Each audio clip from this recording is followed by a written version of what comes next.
Well, howdy there, Internet people. It's Belle again. So today, we're going to talk about GOP pressure on Trump, New York, and your question. We've been talking a lot about how congressional Republicans could curtail Trump's policies and mistakes. In particular, we've talked about it in the context of Trump's tariffs, the government shutdown, and his apparent refusal to give the working class help with health insurance. That prompted this question. Belle, you keep saying that Republicans can stop Trump. How exactly do you expect that to happen? Sure, Congress makes the laws, but Trump has to sign them. For somebody who talks about basic civics, you seem to be missing the president's signature part. So pretty please explain the civics of that. Okay. So when you aren't trying to pass purely partisan legislation while pretending to have a mandate you don't actually have, you can get support from the other side of the aisle. The president's veto can be overridden. I can assure you, if Republicans attempted to curtail Trump's tariffs or bizarre foreign policy or attacks on the working class, or they tried to push through the Affordable Care Act extensions, they would get support from the Democratic side of the aisle.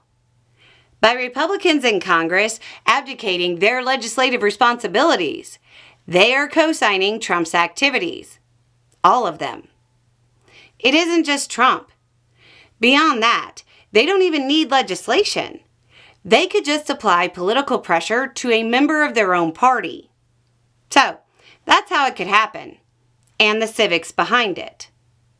Now, in completely unrelated news, Trump made a social media post saying, quote, I am pleased to advise that I reversed the cuts made to Homeland Security and counterterrorism for New York City and state.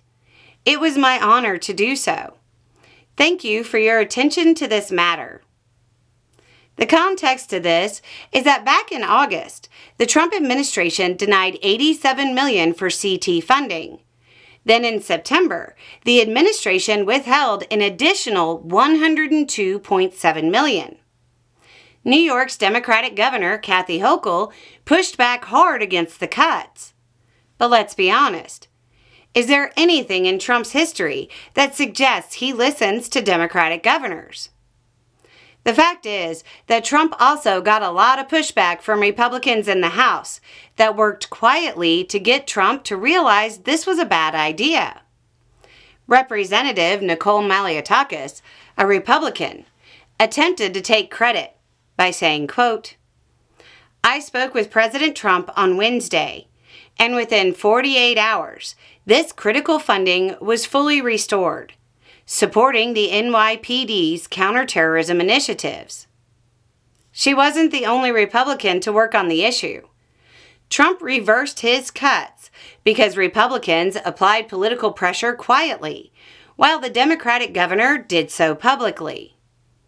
Congressional Republicans are not helpless in the face of Trump's reckless actions. It's just that most don't care or feel the need to act in the best interest of their voters because they're in safe gerrymandered districts. The shutdown, the tariffs, the shaky economy, and the growing healthcare crisis aren't just Trump.